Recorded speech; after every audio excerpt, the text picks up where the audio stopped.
Hello and welcome to English class. Today we are going to learn the fifth lesson from the book Flamingo. The name of the lesson is Indigo and it is written by Louis Fischer. Louis Fischer was born in Philadelphia. He wrote this book, The Life of Mahatma Gandhi, and this chapter, Indigo, is an excerpt from the book, The Life of Mahatma Gandhi. This Louis Fischer has written the book The Life of Mahatma Gandhi, and this chapter Indigo is a part of it. And this book, The Life of Mahatma Gandhi, has been reviewed as one of the best books ever written on Gandhiji by Times Educational Supplement. So let us see what the chapter talks about. So what is the lesson all about? So Indigo, in the chapter Indigo, Louis Fischer describes how Mahatma Gandhi took up the cause of the poor peasants of Champaran in 1916. Peasants means small farmers. So the sharecroppers, or you can say the small farmers of Champaran, were forced to grow indigo according to an old agreement. Indigo is a name of a crop. Okay, so in this lesson it is described, Louis Fischer has described how Gandhiji's long and heroic struggle ended up with the victory of the civil disobedience movement. So in this lesson you will come to know how the civil disobedience movement came into act. Okay, and the English landlords, they were taking money from this sharecroppers, so they were compelled to return 25% of the money they had extorted from the sharecroppers. So this is the story of the beginning of the independence from the Britishers. So this is how that idea of independence from the Britishers came into Gandhiji's mind, and everything came as such. So let us start the chapter. When I first visited Gandhi in 1942 at his ashram in Sevagram in central India, he said, "I will tell you how it happened that I decided to urge the departure of the British." It was in 1917. So when this Louis Fischer, he was a writer, so when he first visited Gandhiji in 92 in his ashram in Sevagram, which was in central India, so what Gandhiji said, that I will tell you now how this idea of throwing Britishers out of our country came into my mind. So it was in 1970. So this whole story is told by Gandhiji, and this Louis Fischer has written this story. Now I will tell you the whole summary of the story. So now Gandhiji tells Louis Fischer when the idea of the departure of the British came in his mind. So it was in 1970, and then what happens is Gandhiji is now telling the story what happened in 1970. So Gandhiji had gone to the December 1916 annual convention of the Indian National Congress in Lucknow. So when he was there, a poor peasant came up to him. Okay, maybe he was having some problem. So let us see why he came to Gandhiji. So this peasant's name was Rajkumar Shukla, and he was from Champaran. And what did he want? He wanted Gandhiji to come to his district. Which district? Champaran. So Gandhi had never heard of this place. Where was Champaran? I did not know where it was. So it was near the kingdom of Nepal in Bihar. And Shukla, this Rajkumar Shukla, he was a sharecropper. He was a peasant. Okay. Now what happens is Rajkumar Shukla was illiterate, but he was very firm. He was very determined that I have come to take Gandhiji. He knew that this is our man. He is the only person who can save us from the Britishers. So he came with so much of expectations. So he was very determined to take him to his district. Now he had come to the Congress session to complain against the injustice of the landlord system in Bihar. Now why this Rajkumar Shukla has come to meet Gandhiji? To complain against the injustice of the landlord system in Bihar.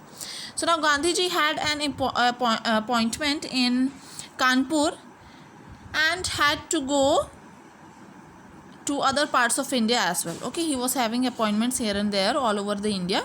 So Shukla, this Rajkumar Shukla, he accompanied him everywhere. Wherever Gandhiji went, he just followed him. So now he even followed him to the ashram in Ahmedabad. So he begged Gandhiji to fix a date. Said, I have come with so much of determination and I want you to come to my district Champaran. So please at least tell a date when you will be able to come to my district. Now Gandhiji was impressed with Shukla's determination. Okay, so he asked Shukla to meet him in Calcutta and take him from there. He was having a meeting in Calcutta, so Gandhiji told that, okay, in such and such date I will be in Calcutta, so you come here there, and from there itself we will go to your district Champaran. So in Calcutta, this Rajkumar Shukla went and he waited till Gandhiji was free. Then the two boarded a train for Patna. They went Patna, and then Shukla led him to the house of a lawyer named Rajendra Prasad. Now this Rajendra Prasad is our Rajendra Prasad. Okay. So this Rajendra Prasad, he was a lawyer at first, and then he himself became the president of the Congress party and then the first president of India. So he was this Rajendra Prasad. Okay. So they went to his house, and then Gandhiji, when he went there, he decided to go first to Muzaffarpur. Okay. Then why did he want to go to Muzaffarpur? Just because he wanted to obtain complete information about conditions in Champaran. So Professor J.B. Kripalani waited for Gandhiji at the station with a large body of students, and Gandhiji stayed there for 2 more days in the home of Professor Maklani. And then while he was there in the Professor Maklani's house, the news of Gandhiji's arrival spread quickly throughout Muzaffarpur and then to Champaran. So now sharecroppers from everywhere, from Champaran and this Muzaffarpur, they all arrived on foot to meet their champion. For them, Gandhiji was their champion.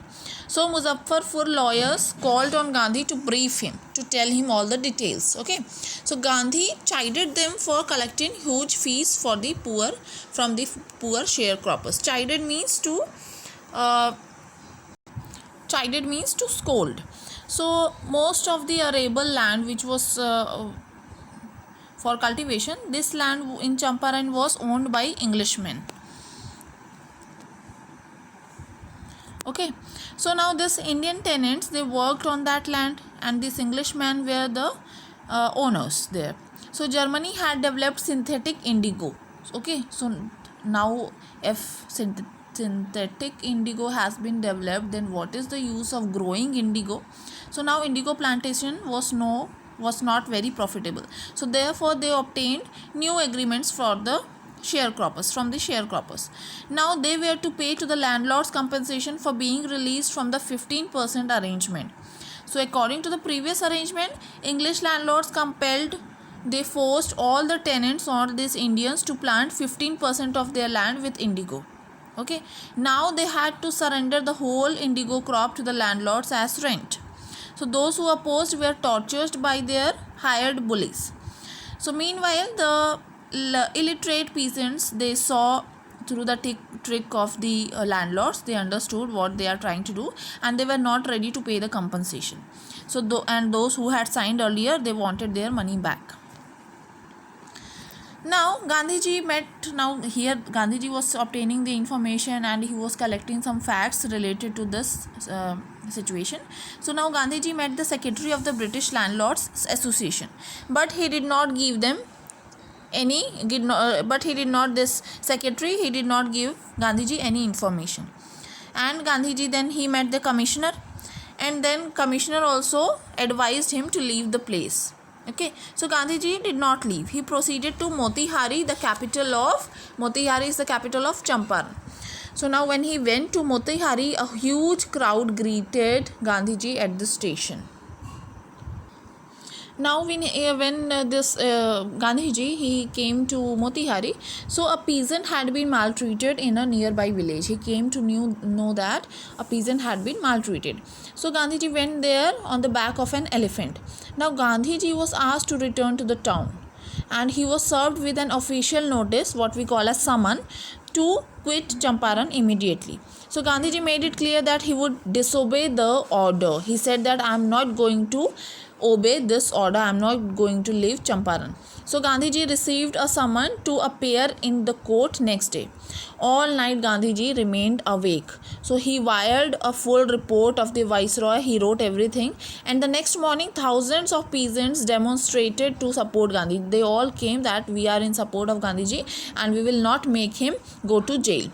So it was the beginning of their liberation from fear of the British. So the officials felt helpless and Gandhiji helped them to regulate the crowd. Now this all things were happening, so the government was very baffled. The authorities wanted to postpone the trial. Okay, then Gandhiji protested against the delay. Gandhiji told the court that he was involved in a conflict of duties. Now Gandhiji told the court that he was involved in a conflict of duties and it was his duty not to set a bad example as a lawbreaker. He told that I am not in a situation to break the law, but I cannot set an bad example as a lawbreaker. So on the other hand, he was to do justice to thousands of poor sharecroppers. On the this side he did not want to break the law as he himself was a lawyer, and on the other hand he wanted to do something for the sharecroppers, for the peasants of Champaran. So what happens is he disregarded the order to leave. He said that I am not going to leave Champaran, I am disobeying your order. Now Gandhiji had full respect for lawful authority, but in the end he heard the voice of his conscience. Okay, and then the court did not deliver the judgment for several days. The court did not deliver the judgment whether Gandhiji is to be put in the jail or not. Meanwhile, Gandhiji was allowed to remain at liberty. Now Rajendra Prasad and many other prominent leaders had arrived from Bihar. So they conferred with Gandhiji. What would they do if Gandhiji was sent to jail? Now these people, they were discussing among themselves that what we will do if Gandhiji will be sent to jail. So the lawyers finally decided to follow him into jail. They said that if Gandhiji will go, we will also go. So Gandhiji exclaimed, the battle of Champaran is won. If you can think that if I am going jail and you too are going to follow me, that means from this sentence itself we have won the Champaran, the battle of Champaran. Now several days later, the Lieutenant General of the province ordered the case to be dropped. Thus, civil disobedience movement had won for the first time in modern India. Now how civil disobedience movement? Gandhiji was told to leave Champaran, to leave from here, but he disobeyed the legal notice. He disobeyed the summon. He disobeyed the legal notice in which he was told to in which he was told to leave the Champaran. So he disobeyed this. So thus he won the civil disobedience movement. And this is how civil disobedience movement came into action. Now Gandhiji had 4 interviews with the Lieutenant Governor. He appointed an official commission of inquiry into Indigo sharecroppers' situation. Okay, Gandhiji now has had an interview with the Lieutenant General and he discussed all the matters to him. Now Gandhiji was the sole representative of the peasants. He remained in Champaran for more than 7 months. There were many evidences against the landlords. They had illegally extorted money from the sharecroppers.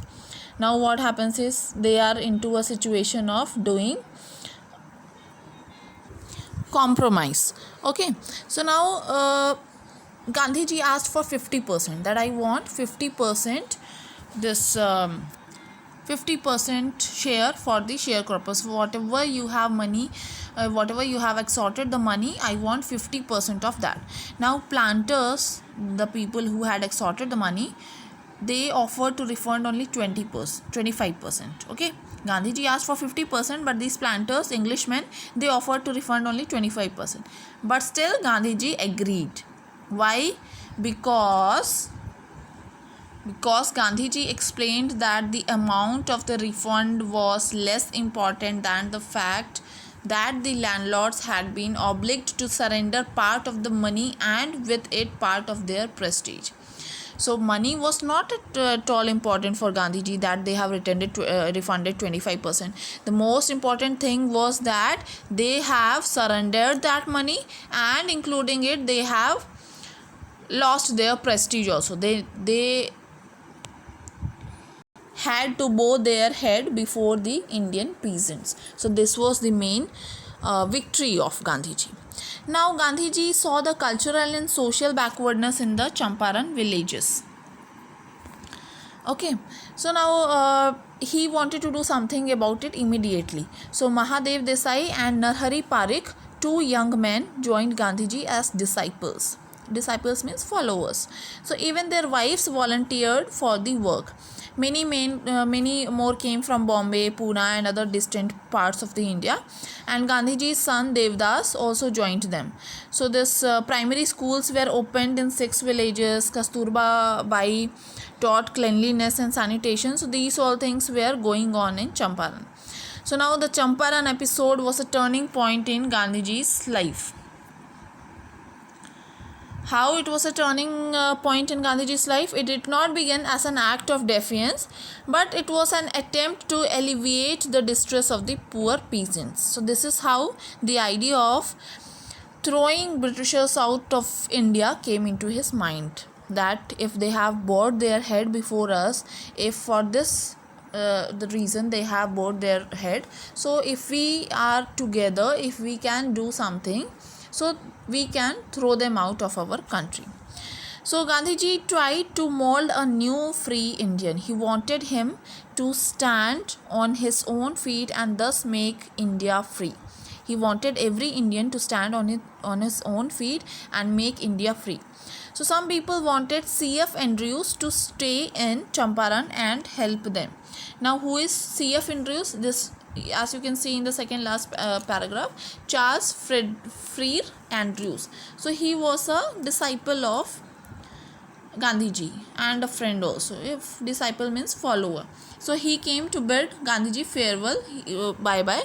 So some people wanted that let C.F. Andrews stay in Champaran and help them. But Gandhiji opposed it. Why he opposed it? Just because he did not want that Indians should take the help of an Englishman in their own struggle for freedom. This C.F. Andrews was an Englishman and he was a lawyer too. So some people they suggested Gandhiji that let him be here, and whatever problems we'll face, so he'll be there. He's your disciple, he's your follower, so he will help us. But Gandhiji refused that. We being Indians, we need to be self-dependent and self-reliant, and we will not take the help of an Englishman. So in this way Gandhiji taught self-reliance. Okay, self-reliance, Indian independence and help to sharecroppers were all born together. So this is how the Indigo chapter became the movement for the independence. Okay, this is how the story began. So this was all about the story Indigo. It was all about Gandhiji, and indigo is the name of a crop, and this is all about some points you can say for revision. So first, the Champaran peasants, they were very tortured by the Englishmen. Then Shukla came. Then Rajendra Prasad house at Patna. Then ancient settlement, 50% Gandhiji told. They agreed, this Englishman agreed for 25%. So triumph of civil disobedience. This Gandhiji disobeyed the legal notice. He said that I am not going to leave the Champaran. So here came the civil disobedience movement. Then official notice to Gandhiji. Okay, and then German synthetic indigo. So this is how the complete chapter can be divided into these many parts. So that was all about this video, the chapter Indigo. Until the next video, keep learning and keep recalling. Thank you.